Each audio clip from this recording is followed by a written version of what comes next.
2281 serangan maut 10. Wu Waimei tidak bergerak dan masih melihat ke samping. Su Zongsu mengerutkan kening. Apa yang baru saja dia katakan sudah jelas. Kenapa dia masih berdiri di sini? Sebelum dia mengusirnya, Wu Waimei berkata lebih dulu. Apakah kamu sendirian di sini malam ini? Tidak ada yang menemani, misalnya Su Zijin dan lainnya. Su Zongsu menanggapinya dengan sangat sederhana. Dia tidak berbicara omong kosong dengan Wu Waimei, jadi dia langsung bangkit dan memanggil pengawal. Maaf, istriku membutuhkan lingkungan yang tenang. Wu Waimei terbiasa menindas yang lembut dan takut yang keras, jadi dia tidak berani menerobos. Dia mengangguk berulang kali dan setuju untuk mundur. Sebelum pergi, dia masih melihat situasi di sini. Su Zongsu mengerutkan kening dan meminta bawahannya untuk mencari tahu masalahnya. Pertanyaan ini langsung tahu tentang Gu Qingshan.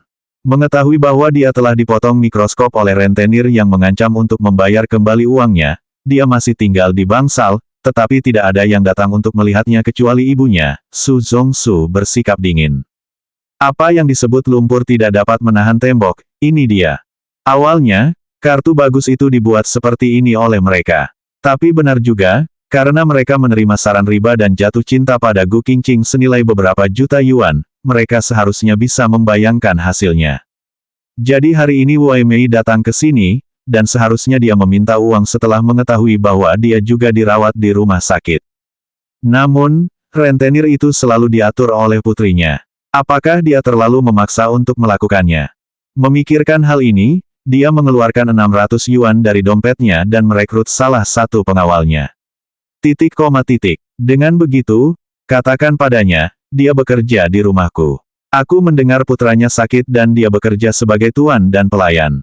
Aku, mantan majikanku, tidak punya apa-apa untuk diberikan. Saya memberikan 600 yuan. Semoga anaknya cepat sembuh. Pergilah. Pengawal mengambil uang itu dan mundur. Su Zongsu juga berkata kepada pengawal lain. Segera kirim lebih banyak orang untuk menjaga kamar rawat inap. Jangan biarkan dia mendekati istrinya. Tuhan tahu apa yang akan dilakukan orang-orang miskin dan gila ini. Dia bahkan berani menculik putri kandungnya sendiri. Jika dia mengancam nyawa Li Hongrui, dia tidak akan berani mengambil risiko ini. Pengawal itu mundur dan pergi tanpa mengatakan apa-apa. Su Zongsu menatap Li Hongrui yang masih koma. Beberapa hari yang lalu, dia baru saja menjalani operasi dengan semangat yang baik, tetapi kondisinya selalu memburuk secara sengaja atau tidak sengaja dalam beberapa hari terakhir. Ketika dia bertanya kepada dokter, dokter juga merasa aneh. Dia disembuhkan sebagai penyakit pasca operasi, tetapi setelah pemeriksaan setengah hari, tidak ada yang bisa ditemukan. Saya sangat berharap istri saya bisa cepat sembuh dan harus cepat sembuh. Di lantai bawah, Wu Waimei yang hanya mendapat 600 yuan mendengar kata-kata tuan dan pelayan, membuat dia gemetar karena marah. Apa ini? Apakah dia seorang pelacur? Ini penghinaan, penghinaan. Wu Waimei yang marah langsung merebut uang itu, lalu berjalan ke tempat pembuangan sampah dengan marah, huhuhu. Dia membuka tutup dan melemparkannya ke dalam. Kembalilah dan beritahu tuanmu, keluargaku tidak menginginkan uang busuk itu. Raut wajah pengawal itu berubah dalam sekejap. Ia merapikan jasnya dan meliriknya dengan jelek. Dia juga samar-samar mendengar orang ini berkata sesuatu. Wu Waimei gemetar karena marah dan ingin menendang tempat sampah berisi uang itu jauh. Tapi setelah tenang, terutama mendengar suara rintihan kesedihan di dalam. Di tengah malam, dia diam-diam mengambil uang itu. 2282 serangan maut 11. 600 yuan, menghemat waktu makan ibu dan anak selama lebih dari seminggu. Dia tidak peduli dengan uang sekecil itu di masa lalu, tapi sekarang dia benar-benar tidak bisa. Tapi setelah mengambil kembali uang itu, dia kembali membencinya. Kenapa? Bukankah Gu Qingqing juga baik-baik saja?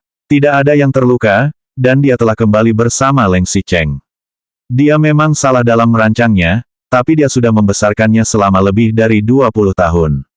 Dulu, dia menyalahkan dirinya sendiri dan anaknya karena tidak ingin membayar uang sembarangan. Sekarang saatnya bagi mereka untuk membakar alis mereka. Bukannya meminta untuk memberi mereka puluhan juta yuan lagi, dia tidak bisa membayar sepeser pun dan bahkan tidak melihatnya. Dia meneleponnya lagi dan kali ini masih tidak aktif. Wu Weimei mengambil uang bau dan duduk di kursi di luar bangsal. Anak laki-laki di dalam baru saja menjalani operasi, jari-jarinya tidak bisa dipertahankan, demamnya baru saja turun, tapi dia belum bangun. Dia ada di luar, dari gelap sampai fajar. Koridor itu kosong dan ramai. Suasana hatinya juga berubah dari marah, kecewa, dan kemudian mati rasa. Akhirnya, api ketidakjelasan membakar dirinya. Pada pukul 8 pagi, putra tiba-tiba mulai berbisik dengan ketakutan. Jangan potong jariku, jangan. Dia segera masuk untuk menutupi selimut yang baru saja bergetar. Mungkin karena gerakan ini, dia membangunkan Gu Qingsan. Gu Qingsan tiba-tiba terbangun dari mimpi buruknya. Wajahnya memucat dan dahi berkeringat. Setelah berteriak, dia segera menunduk dan melihat jari kelingking kirinya. Meskipun tangannya terbungkus, dia masih bisa melihat posisi jari kelingkingnya dengan jelas, dan kehilangan sebagian. Jariku, meski sudah dikompres dan diobati, namun jari masih terasa sakit jika dia merasa senang. Yang paling penting adalah torsi akan hilang dan dia akan menjadi cacat. Cacat. Jika dia datang ke rumah sakit lebih awal, dia tidak akan cacat. Jika dia mengikuti perawatan lanjutan setelah operasi, dia tidak akan terinfeksi atau kehilangan rahang. Jika dia kaya dan membayar riba, dia tidak akan jatuh ke dalam posisi ini. Dia benci. Gu Qingsan sangat ingin menamparkan tangannya yang mengenai di atas kasur, seolah-olah dengan mengetuknya, jari-jarinya akan tumbuh kembali. Mengagetkan Oemei langsung memegang tangannya. Qingshan, tidak apa-apa Qingshan, meskipun kamu kehilangan satu jari, dokter sudah menyatakan, itu tidak akan mempengaruhi keseharianmu. Dan ini masih tangan kiri. Wu Weimei sendiri tidak bisa mengutarakan, anak sedih, dan dia lebih sedih darinya. Gu Qingsan tiba-tiba teringat akan sesuatu. Di mana Gu Qingqing? Aku sudah sakit seperti ini, di mana gadis sialan itu?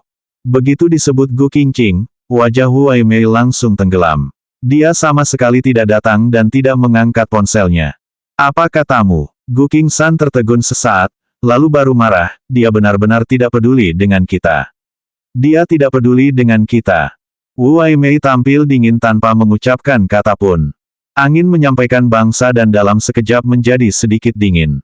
Tanda hubung. Pada saat yang sama, di rumah Gu Qingqing. Kamu bilang dia terinfeksi setelah operasi dan leher patah. Leng Xicheng menerima telepon dari rumah sakit. Gu Qingqing masih ada di samping, jadi ia tidak bisa banyak bertanya. Tidak mati saja. Gu Qingqing menoleh dan melihat Gu Qingqing masih sarapan. Sesendok bubur sayur turun, ia perlahan mengubah wajahnya, seolah ia berbicara tentang orang asing yang sama sekali tidak ada hubungannya dengan dirinya. 2283 Serangan Maut 12. Leng Xicheng memandangnya dan berkata dengan ringan. Aku tidak bertemu dengan mereka. Maksudnya, dia tidak melanggar perjanjian selanjutnya, bertemu dengan kedua orang ini, juga tidak menghubungi mereka secara pribadi. Dia semua, jujur. Gu Qingqing menelannya dengan lembut, lalu berkata perlahan. Siapa yang mengenal mereka? Apa yang utuh denganku? Leng Xicheng lebih membenci keluarganya daripada Gu Qingqing. Hidup dan mati keluarganya tidak sesuai dengan Gu Qingqing. Leng Xicheng tidak akan menghormati atau merasa sedih, hanya saja, sakit ini kita pergi ke pemeriksaan kehamilan. Juga di rumah sakit afiliasi, mereka mungkin akan bertemu pada saat itu. Gu Qingqing meletakkan sumpitnya dan berdiri. Aku sudah selesai makan.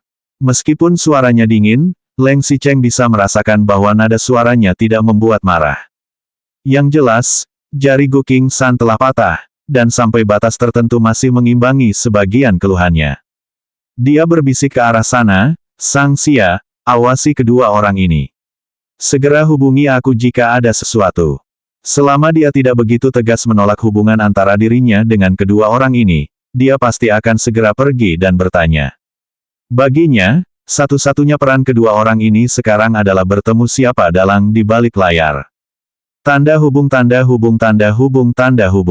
Gu Qingqing ini adalah tes kehamilan kedua, semuanya tes rutin.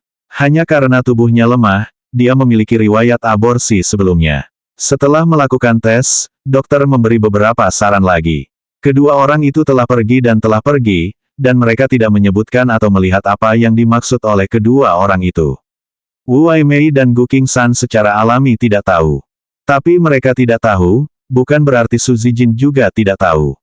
Dia datang untuk melihat Li Hongrui sore ini VIP di tempat parkir. Leng Xicheng dan Gu Qingqing pergi setelah pemeriksaan kehamilan. Dia sendiri tidak nyaman untuk pergi, tetapi mencari dua orang bawahan dan melihatnya beberapa kali di depan bangsal Gu Qingshan. Mereka berdua duduk melamun di negara banyak orang dan tidak bisa melihat perubahan apapun. Tidak ada perubahan berarti mereka belum tahu bahwa Gu Qingqing baru saja datang.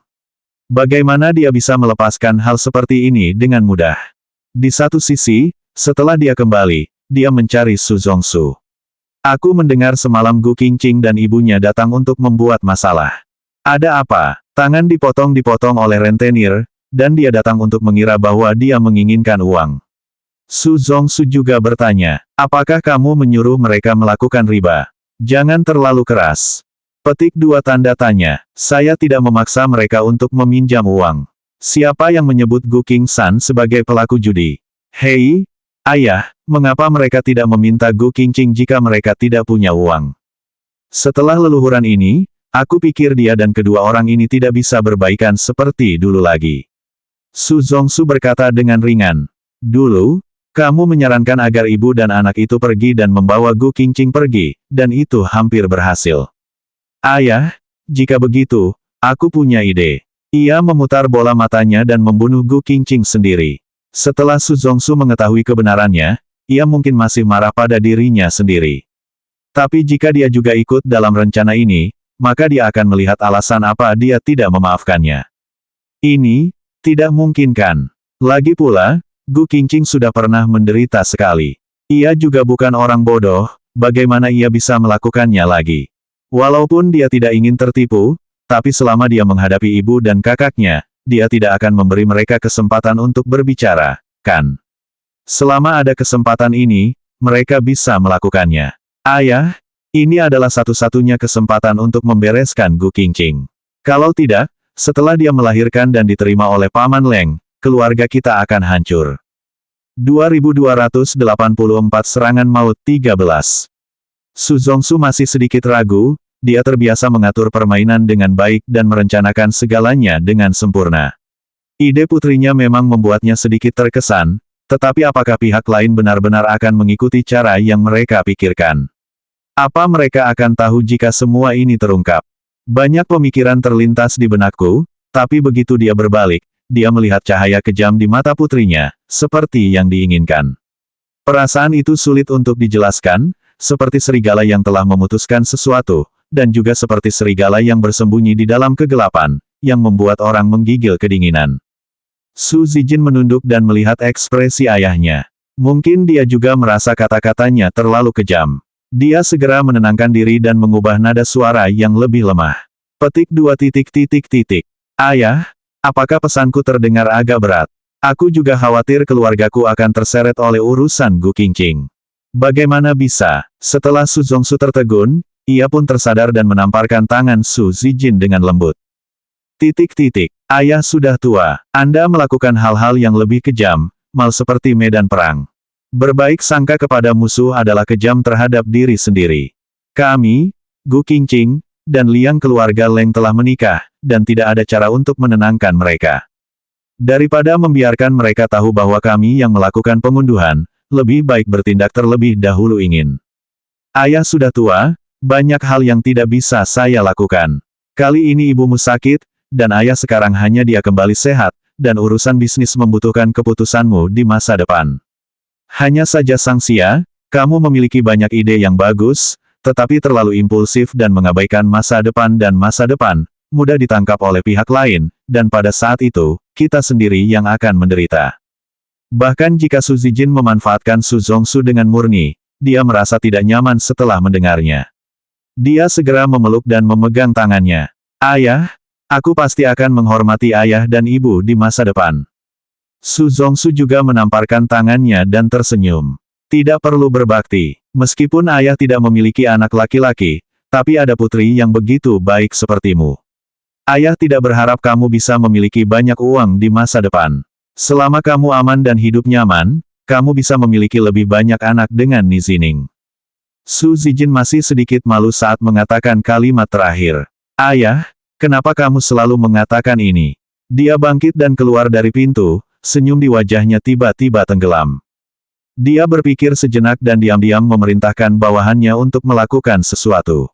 Di sisi lain, dia segera meminta dua orang yang baru saja mendengar berita untuk berpura-pura menjadi orang yang lewat dan dengan sengaja berkata di depan bangsal Gu Qingsan. Apa kamu baru saja melihatnya? Panjang kota, Leng Xicheng yang melarikan diri. Aku tahu. Aku mendengar dia dikeluarkan dari Dewan Ara oleh ayahnya untuk melarikan diri. Aku tidak menyangka dia begitu tampan. Sang Xia memecatnya juga satu-satunya putra keluarga Leng. Kamu tidak melihat mobil yang baru saja dikendarainya. Apa kamu baru saja melihat wanita di dekatnya? Apa itu untuk orang itu? Ah, aku iri. Kamu bilang wanita ini seperti apa? Siapa yang tahu, tapi kelihatannya tidak seperti orang kaya. Bukankah begitu? Cek-cek. Semakin keras pembicaraan di luar, wajah Huai Mei dan Gu Qingsan di dalam menjadi semakin buruk. Gu Qingqing baru saja datang ke rumah sakit, tapi ia belum datang menjenguk mereka. Saat bersiap untuk bernapas, pintu bangsal tiba-tiba terbuka. 2285 serangan maut 14. Gu Qingsan mengira bahwa rentenir itu adalah ketakutan untuk pertama kalinya. Terutama menyembunyikan tangannya karena takut orang-orang ini akan memotong tangannya lagi. Namun, setelah melihat wajahnya, dia menyadari bahwa yang masuk sepertinya bukan kelompok rentenir, sepertinya dia memiliki banyak orang yang lembut, jadi dia lebih tenang dulu. Namun, Wu Weimei tampak terkejut. Kamu, apa yang kamu lakukan? Ini rumah sakit. Ini adalah rumah sakit, tapi rumah sakit juga bukan untuk amal. Salah satu pemimpin berdiri dan berkata, kalian tidak bisa tinggal di kamar ini. Cepat pindah, atau jangan salahkan kami karena tidak sopan. Mengetahui bahwa mereka bukan rentenir, Wu Weimei juga menjadi keras. Mengapa? Saya sudah membayar biaya rawat inap terlebih dahulu. Siapa kalian? Mengapa kalian membuat ciuman di sini? Ini rumah sakit. Lalu kenapa dia bisa masuk ke bangsal tunggal dengan penyakit ringan seperti ini? Apa ringkasan dengan masuk ke sini dan kita harus kembali lagi? Cepat pindah. Sekarang pergilah, dan 8 orang akan tinggal di bangsal bersama kalian. Jika tidak, kalian akan tidur di lorong. Kalian bukan dokter atau perawat. Kenapa kalian bisa mengatakan apapun? Wu Weimei menoleh dan membunyikan bel di samping tempat tidur untuk memanggil perawat. Petik 2. Jika kalian membuat dokumentasi lagi, aku akan memanggil dokter dan perawat. Kami tidak takut ketika Weimei memanggil mereka. Sekarang, itu sopan padamu, jangan izinkan kami melakukannya nanti. Pria itu baru saja mengucapkan kata itu, tetapi tiba-tiba ada panggilan telepon. Wajahnya langsung menjawab dengan menyanjung. Ini aku, perintah Anda. Dia tidak tahu apa yang dikatakan di ujung telepon. Dia melirik Gu Qingsan dan Wu Weimei, lalu mengangguk. Ya, aku tahu. Setelah menutup telepon, dia mengangkat kepalanya. Kalian jangan terlalu senang. Aku akan tinggal di sini malam ini dan berangkat besok pagi. Kenapa kalian melakukan ini? Apa kalian tidak takut dengan dokter keamanan rumah sakit dan perawat? Apa kalian tidak takut dengan polisi? Menurutmu, apakah kita berani? Rumah sakit ini adalah wilayah kami. Apakah Anda berani keluar? Gu Qingsan dan Wu Weimei mungkin tidak bisa menebak hal lain, tetapi ketika mereka mengucapkan ini, sebuah nama langsung muncul di benak mereka. Apakah Gu Qingqing yang menyuruh kalian melakukannya? Gu Qingqing dan Zhang Qingqing, kami tidak mengenalnya. Intinya, lebih baik kalian pergi besok. Jika besok malam kami masih di sini untuk melihatmu, jangan salahkan kami karena membiarkan kalian tinggal di sini selamanya. Orang-orang ini mengucapkan kata-kata kejam, kemudian membuka pintu dan pergi. Tidak lama kemudian, perawat yang bertugas juga datang. Mereka langsung bertanya kepada perawat tentang masalah beberapa orang tadi. Tentu saja tidak ada hasil. Tapi selain Gu Qingqing, siapa lagi yang bisa menyerang mereka seperti ini? Dia sekarang akan kembali dengan Leng Xicheng, dan dikatakan bahwa kendala terbesar adalah mereka tidak diterima oleh keluarga Leng, bukan? Selain itu, mereka juga pernah menyakitinya sebelumnya. Jika mereka tidak ingin melihat mereka, dan ingin mereka keluar dari dunia mereka, mereka akan mengancam mereka. Wu Aimei sangat marah sehingga dia segera mengeluarkan ponselnya untuk menelepon Gu Qingqing, dan tentu saja ponselnya tidak aktif. Dia masih tidak percaya. Aku tidak percaya, dia benar-benar bisa datang ke sini sendiri dan mengusir kita. Kau pikir kau bisa keluar dari sini dengan sedikit trik? Aku akan pergi ke firma hukum besok untuk menuntut dia karena tidak menghidupi aku. Namun, keesokan harinya, mereka tidak menunggu Gu Qingqing datang untuk menjelaskan secara langsung, juga tidak menunggu orang-orang itu. Namun, mereka menemukan secarik kertas di pintu dengan setetes darah. 2286 serangan maut 15. Meskipun tidak ada pembayaran, tidak ada tanda tangan, dan bahkan tidak ada kata pun yang tertulis di atasnya, artinya sangat sederhana, biarkan dia keluar dari telur dengan cepat. Jika tidak, mungkin akan terjadi bencana berdarah di malam hari. Wu Aimei sangat marah, itu hanya selembar kertas tipis, tetapi dia mencoba yang terbaik untuk merobek dan mencabiknya. Melihat potongan-potongan kertas yang dibentangkan seperti bulu halus, dia tidak lupa menginjak beberapa kaki di tanah. Tampaknya hanya dengan cara ini, kemarahan yang dibawa oleh kertas ini bisa hilang.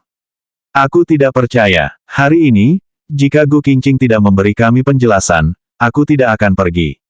Jika dia mampu, dia akan datang dan membunuh orang seperti yang mereka katakan. Lagi pula, dia sudah diancam 2 kali. Apa aku masih takut padanya? Wu Aimei benar-benar takut pada riba, tetapi pada Gu Qingqing, ia langsung menyebutkan yang lemah dan keras. Ia sama sekali tidak merasa bahwa seseorang yang berkeinginan rendah dan rendah hati seperti Gu Qingqing berani melakukan hal yang tidak diakui seperti ini. Dia juga meminta dokter dan perawat untuk mendukungnya. Lagi pula, ini adalah rumah sakit, mereka adalah pasien, dan mereka berhak menikmati layanan di sini. Siapa yang tahu kalau dokter itu memanggil mereka, tapi mereka malah berkata, Tuan Gu sudah bisa keluar dari rumah sakit. Apa? Mereka berdua saling memandang. Awalnya mereka mengira Gu Qingqing membawa rumah sakit untuk mengusir variety show mereka sendirian. Tanpa diduga, Gu Qingqing terkejut dan marah. Mengapa putraku harus keluar dari rumah sakit? Dia demam tinggi kemarin, dan kami tidak akan keluar dari rumah sakit. Dokter itu mengisyaratkan, aku sudah sembuh, tentu saja aku bisa keluar dari rumah sakit. Jika Anda benar-benar tidak ingin keluar dari rumah sakit, Anda dapat pindah ke bangsal biasa jika bangsal lebih ketat baru-baru ini. Kami sangat langka di unit perawatan intensif semacam ini. Dan harga bangsal umum juga murah. Kenapa? Tinggal di sini adalah milik kita. Sebelum keluar dari rumah sakit, kita tidak pindah. Semakin dia mendengar ini, semakin dia merasa bahwa dia telah dijebak oleh Gu Qingqing, dia sangat marah. Dokter juga sederhana. Bagaimanapun, mereka juga dianggap VIP saluran. Dia mengangguk. Jika kalian ingin tinggal di sini juga tidak apa-apa, tapi biaya yang telah menghabiskan sebelumnya mungkin tidak cukup. Mengurangi kita bisa membayar sisa uangnya sebelum jam 9. Harga unit perawatan intensif akan sedikit lebih mahal, dengan total 2.000 yuan sehari. Ketika mereka berbicara tentang uang, Wu Aimei dan Gu Qingsan menjadi marah dalam sekejap. Uang yang mereka miliki ditambah 600 yuan yang diberikan kepadanya oleh Su Zongsu hari itu, ditambah 2.000 yuan. Mau rumah bagus boleh tapi mereka tidak punya uang. Dokter melihat wajah mereka yang agak malu dan menyarankan. 800 orang biasa sehari. Sebenarnya, dengan kondisi Tuan Gu, sekarang dia sudah bisa keluar dari rumah sakit. Operasi di jari-jarinya dijahit. Sekarang, selama dia tidak terinfeksi, tidak perlu menyimpannya lagi. Benar-benar membuang-buang uang. Mereka memberi saran dengan niat yang baik, tetapi di telinga kedua orang ini, itu hanya menyentuh wajah mereka. Semalam dia mengancam, tapi sekarang dia merayu. Gu Qingqing hebat, benar-benar hebat. Ibu, ini adalah putrimu yang baik, adikku yang baik. Gu Qingsan mengangkat tangannya masih dibalut perban. Apa ini akan membunuh mereka semua? Kami sedang mempertimbangkan hubungan keluarga kami, tapi dia adalah serigala yang memakan orang tanpa muntah. Meskipun Wu Aimei tidak mengatakan apa-apa, ekspresi wajahnya menjadi semakin suram dan suram. Tiba-tiba dia berkata, sepertinya Gu Qingqing masih tinggal di tempat aslinya. Setelah itu, keduanya tidak berbicara lagi, dan ruangan kembali tenang. 2287 serangan maut, 16. Sore harinya, Leng Xicheng dan Gu Qingqing pergi ke pusat perbelanjaan bersama. Dia telah mencoba mendekati Gu Qingqing beberapa hari ini. Leng Xicheng juga tidak sepenuhnya tidak menanggapi kebaikannya. Ia tidak terus-menerus menarik wajah dinginnya, dan terkadang Leng Xicheng sangat bersemangat. Melewati batas dan menciumnya, ia juga tidak menolak, hanya mundur sedikit. Kontak fisik yang biasanya lebih intim, seperti dukungan saat turun, berpegangan tangan saat melintasi jalan, berpelukan saat banyak orang, dan selalu masuk ke selimutnya saat tidur di malam hari untuk menggendongnya. Setelah berulang kali menentangnya, dia harus membiarkannya begitu saja. Kedua orang itu bahkan kadang-kadang membahas masalah anak-anak. Suasana pun menjadi lebih hangat daripada ketegangan beberapa hari yang lalu. Tetapi Leng Xicheng selalu merasa bahwa selalu ada tembok tinggi yang tidak bisa dipisahkan antara dirinya dan Gu Qingqing. Tapi dia sudah mengenalnya selama 11 tahun dan hidup bersama selama 3 tahun. Dia tidak tahu apa yang dia suka. Bukan karena Gu Qingqing tidak mengamatinya dengan cermat, tetapi Gu Qingqing benar-benar tipe orang yang suka memberontak, dan merasa hampir semuanya sangat baik. Ketika dia masih muda, dia miskin di rumah, dan dia tidak terlalu haus secara materi, juga tidak memiliki preferensi. Demikian juga dalam hal makanan dan minuman. Harapan terbesarnya adalah dia bisa berdiri berdampingan dengan tegak dan bisa menghadapi Sister Su dengan setara, terlepas dari harga dan harga. Dia membenci dirinya sendiri yang tidak tahu harga dirinya yang tinggi dan rapuh.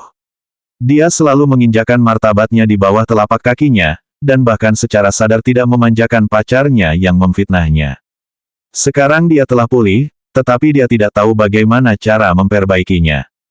Hal seperti martabat ini tidak diberikan oleh manusia, tetapi membuatnya dirasakan sendiri.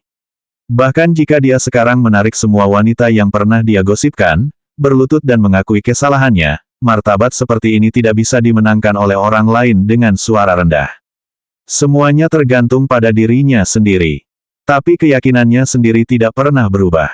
Satu-satunya yang berubah adalah sikapnya, dari harapan hingga kekecewaan hingga keputusasaan, hingga ketenangan saat ini. Bagaimana cara membujuknya kembali? Bagaimana bisa hatinya lebih dekat dengan dirinya? Leng Xicheng membunuh dengan tegas di pusat dunia, dan bisa menangani hal-hal lain dengan rapi di hadapan wanita lain. Hanya menghadapi Gu Qingqing, ia menjadi takut. Dia tidak bisa, tapi dia juga bisa menelepon Mo Dongyang. Mo Dongyang, bocah ini, mengaku sebagai putri ratu yang tak terhitung jumlahnya. Tetapi ketika dia menelepon, Leng Xicheng masih merasa malu, dan dia hanya mengatakan itu menyenangkan hati wanita. Mo Dongyang juga benar-benar berkata, jika hanya Gu Qingqing, aku tidak akan memiliki masalah dengan wanita berusia 80 tahun dan 8 tahun, tapi Gu Qingqing, maaf, aku tidak bisa merangkumnya. Petik 2. Leng Xicheng sedikit marah ketika mendengarnya, bukankah kamu mengaku tidak bisa melakukan apa-apa? Kenapa dia tidak memberitahu Gu Qingqing? Mo Dongyang juga tertawa, kakak, pakaian dan merek tas wanita biasa, mobil yang sulit untuk menghadap, dan mobil BMW, tidak peduli seberapa munafik wanita, kamu bisa lebih tulus mengejarnya, dan kebanyakan dari mereka bisa terharu. Tapi keluargamu ini, seperti kata pepatah, jika tidak ada keinginan, Gu Qingqing tidak ingin uang dan cinta Leng Xicheng, bagaimana caranya? Tapi bagaimana dengan, apakah benar-benar harus terus saling menghormati seperti ini dan hidup bersama tanpa henti? Mo Dongyang tidak bisa memberikan jawaban setelah berpikir cukup lama, akhirnya ia harus menghibur, sebenarnya kamu tidak perlu begitu sedih. Setidaknya kamu masih punya anak. 2288 Serangan Maut 17. Begitu ia menyebut anak itu, mata Leng Xicheng langsung berbinar. Ia bisa merasakan bahwa Gu Qingqing tidak menerima anak ini dari awal, mengetahui bahwa ia harus meninggalkan kebingungan, dan kemudian terus-menerus mereda, dan sekarang ia mulai memikirkan anak-anaknya secara bertahap. Lagi pula, ibu dan anak ini sudah terlalu lama, bagaimana mungkin dia tidak memiliki perasaan terhadap anak-anaknya? Karena anak ini adalah satu-satunya penghubung mereka, tentu saja dia harus memanfaatkan ikatan ini dengan baik. Tapi, tidak boleh. Leng Xicheng menenangkan kepalanya. Kita memang punya anak, tapi aku tidak bisa bergantung sepenuhnya pada anak itu. Dulu, setiap kali dia mendekat dan ingin berhubungan intim dengan Gu Qingqing untuk membuatnya tidak senang, dia akan dengan cerdas mengarahkan topik pembicaraan ke anak itu. Gu Qingqing memang tidak terlalu mempedulikannya, dan mereka juga memiliki topik yang sama untuk dibicarakan. Namun, setiap kali Gu Qingqing mendorong anak itu, Gu Qingqing malah meliriknya dengan dingin. Kamu sangat menyukai anak, kamu memiliki anak dengan wanita lain. Jangan ganggu aku. Bukankah kamu juga dikenal sebagai sahabat wanita? Setidaknya harus memberikan saran. Ini, umumnya, mengejar wanita adalah melihat wajah, melihat uang, melihat pesona, dan melihat ketekunan.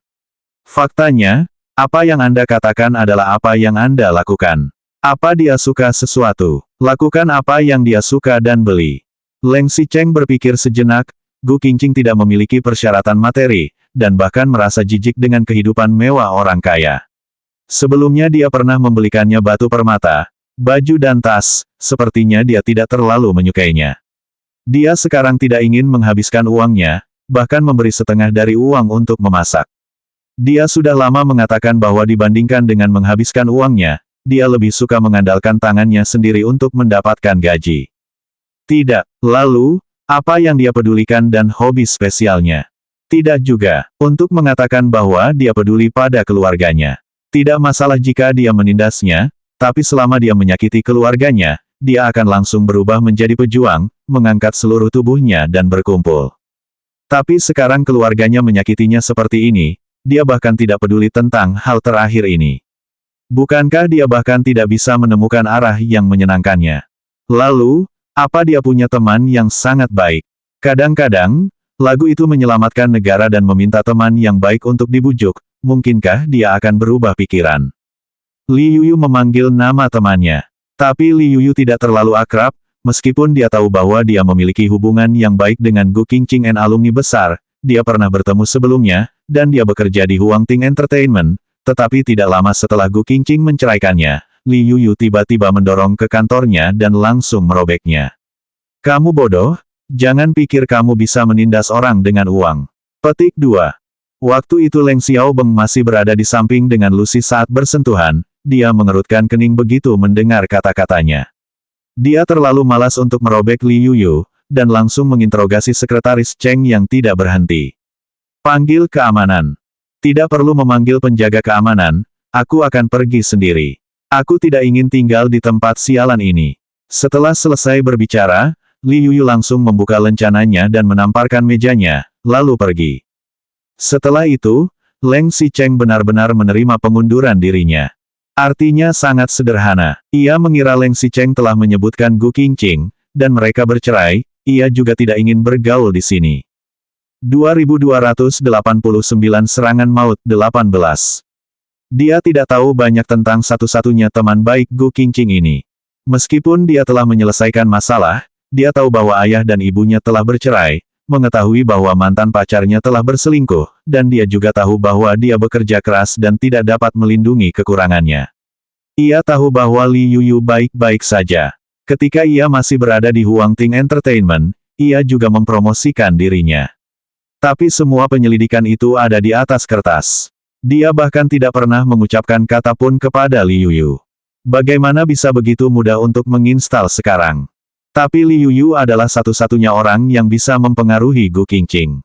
Tidak peduli betapa sulitnya, ia harus menyenangkannya. Tidak sulit untuk menemukan Li Yuyu. Meskipun dia tidak bekerja di Huangting Entertainment, alamat rumahnya tidak berubah. Sebelum dia datang, dia sengaja menelepon ke rumahnya. Dia hanya memiliki seorang ibu di rumah, mengatakan bahwa dia tidak memiliki pekerjaan di luar kota dan masih ada di rumah. Leng Xicheng segera memilih waktu dan langsung datang. Dia menekan bel pintu. Saat pintu terbuka, dia masih berpikir bagaimana memperkenalkan orang itu. Lagi pula, keluarga Li mungkin tidak mengenalnya sama sekali. Siapa yang tahu kalau dia baru saja akan memperkenalkan dirinya, pihak lain langsung berkata. Kamu Tuan Leng. Leng Xicheng sedikit terkejut. Ia membuka pintu untuk wanita berusia lebih dari 60 tahun, dan ia tampak familiar. Dia tidak menyangka bahwa Mama Li akan mengenalinya begitu dia membuka pintu. Melihat dia sedikit bingung, Ibu Li benar-benar menjelaskan. Apa kamu lupa? Sebelumnya ada masalah di rumah, berkat kamu dan Qingqing, aku dan Yuyu pernah tinggal di rumahmu. Leng Xicheng mengangguk, Lalu Ibu Li langsung bertanya. Kamu di sini untuk mencari Yuyu, kan? Silakan masuk. Ini adalah satu set sederhana ruang 3 kamar dan 2 ruang tamu. Dekorasi di ruangan ini tidak mewah sama sekali, dan terlihat cukup hangat. Begitu Leng Xicheng memasuki pintu, Ibu Li dengan antusias menyapanya untuk duduk dan membawakan teh untuknya. Petik 2 titik titik titik. Ini bukan teh yang enak, seperti beberapa ratus yuan per kue. Aku tidak tahu apakah kamu suka atau tidak. Terima kasih. Leng Xicheng jarang berada di tempat seperti ini. Meskipun dia dipisahkan dari ayah kandungnya, lingkungan yang diberikan oleh ayah angkatnya juga sangat baik. Ketika dia tumbuh dewasa, dia selalu menjadi keluarga Leng. Meskipun keluarga Gu miskin, ia segera mengganti rumah keluarga mereka setelah menikahi Gu Qingqing. Wu Waimei dan Gu Qingsan juga menyukai kepribadian mewah. Begitu mereka punya sedikit uang, rumah mereka dihiasi dengan indah. Perasaan yang hangat dan sederhana ini sepertinya baru pertama kali ia temui. Yuyu baru saja menelepon dan bertanya apa yang ingin aku makan sore nanti, dan dia pasti akan segera kembali. Ibu Li duduk di tempatnya, melihatnya duduk tegak, dan pakaian serta rambutnya tidak berantakan. Keduanya menyesap teh, tidak ada topik untuk dibicarakan, Ibu Li berinisiatif untuk berbicara. Aku dengar, kamu dan Qingqing sudah baikan lagi. Karena itulah Leng Xicheng datang ke rumah dan mengangguk. Ibu Li bertanya lagi, apa kamu serius? Leng Xicheng sedikit mengernyit, lalu mengangguk. Ibu Li baru berkata, aku bukan keluarga Qingqing, dan ada beberapa hal yang terjadi antara kamu dan dia. Sejujurnya, aku orang luar tidak bisa menyebutkannya. Namun, aku melihat Yuyu tumbuh dewasa. Dia di sini, seperti Yuyu, dan aku selalu berpikir sebagai seorang putri. Jadi, aku hanya bisa mengandalkan orang tua di sini. Jika Anda benar-benar ingin kembali bersamanya, itu akan lebih baik untuknya. Dia benar-benar menyukaimu. 2290 Serangan Maut 19. Semua orang mengatakan bahwa Gu Qingqing menyukainya, tetapi ia tidak bisa merasakannya sama sekali. Terlalu peduli, terlalu khawatir tentang untung dan rugi, dan tidak bisa berkomunikasi, sehingga jatuh ke dalam situasi saat ini. Apa yang terjadi di rumah Qingqing, aku pikir kamu lebih tahu dariku. Anak ini tidak mudah sejak kecil. Dia baik hati dan lembut, banyak hal yang lebih baik dia simpan di dalam hatinya daripada mengungkapkan kepada kita. Ibu Li berkata, kamu bahkan tidak tahu. Ketika kalian bercerai, Yuyu takut terjadi sesuatu padanya dan membawanya untuk tinggal di rumah kami selama beberapa hari. Meskipun dia tidak mengatakan apa-apa, aku sering melihatnya duduk melamun di kamar tidur menghadap dinding setelah Yuyu bekerja. Aku dan Yuyu bahkan khawatir dia akan depresi. Tapi itu benar, ayah Yuyu sakit, dan dia membantu merawatnya untuk sementara waktu. Depresi, jari Leng Xicheng mengepal tanpa sadar. Dia sendiri autis, dan dia tahu betapa sakitnya penyakit mental ini. Tapi dia sama sekali tidak bisa membayangkan bahwa Gu Qingqing terlihat begitu tenang, ternyata dia hampir depresi. Kamu bilang saat dia bercerai, dia merasa sangat tidak nyaman sendirian. Sebenarnya apa yang salah dengan Gu Qingqing saat itu? Ia merasa bahwa setelah Gu Qingqing bercerai, ia akan hidup dengan sangat bahagia. Mengapa orang lain bisa melihatnya, tetapi dia tidak bisa melihat apa-apa? Bukan hanya setelah bercerai, tapi sebelum kalian bercerai, dia sangat stres. Dia selalu tidak bahagia. Dia tidak sering bertemu Gu Qingqing, tapi putrinya sering pulang dan berkata. Dia berkata bahwa Leng Xicheng telah mencari wanita seperti apa, dan bagaimana dia melayaninya dengan hati-hati di rumah. Jelas-jelas dia yang salah, tapi dia tidak berani melawan. Dia adalah kepribadian yang kuat, dan tekanan yang bertahan selama bertahun-tahun sudah lama menghancurkannya. Sang Xia tidak suka menyusahkan orang lain. Dia memiliki banyak pikiran dan banyak pikiran, tetapi ketika dia sangat sedih, ada sedikit masalah di keluargaku, dan dia datang untuk membantu. Ini seperti sponsor, tidak hanya membebani beban Anda di hati Anda, tetapi juga mengambil beban orang lain di punggung Anda. Leng Xicheng tidak bisa duduk diam. Dia awalnya datang untuk meminta bantuan Li Yuyu untuk menengahi, tetapi ketika dia mendengarnya, dia sepertinya tidak bisa berhenti sejenak dan ingin segera kembali ke sisinya. Tidak penting apakah dia masih mencintainya atau tidak, bahkan tidak penting apakah dia pernah menyukainya atau tidak di masa lalu. Yang penting adalah, wanita yang paling dicintainya, dia sama sekali tidak bisa memberikan kebahagiaan, dan juga membiarkan hidup dalam depresi. Begitu dia bersiap, terdengar suara gembok di pintu. Sebelum memasuki pintu, suara Li Yuyu terdengar sangat keras. Ada tamu di rumah. Melihat Leng Xicheng di sofa, senyuman di wajahnya langsung menghilang. Petik 2 titik titik titik. Tuan Leng, apa yang Anda lakukan di sini? Ibu Li langsung memarahinya. Bagaimana kamu bisa bicara? Tidak ada sopan santun sama sekali. Tuan Leng datang mencarimu. Li Yuyu tersenyum. Oh, cari aku. Sepertinya sekarang aku tidak ada hubungan dengan Huang Ting Entertainment, kan? Leng Xicheng berdiri, ekspresinya sudah jauh lebih tenang. Tidak ada apa-apa, hanya lewat dan melihatnya. Aku izin dulu. Ia memberi hormat kepada mereka berdua dengan sopan. Sebelum pergi, ia tidak lupa menoleh dan berkata, jika ada waktu, temani Qingqing lebih banyak, sekarang ia hamil di rumah. Selanjutnya bab 2291 serangan maut 20.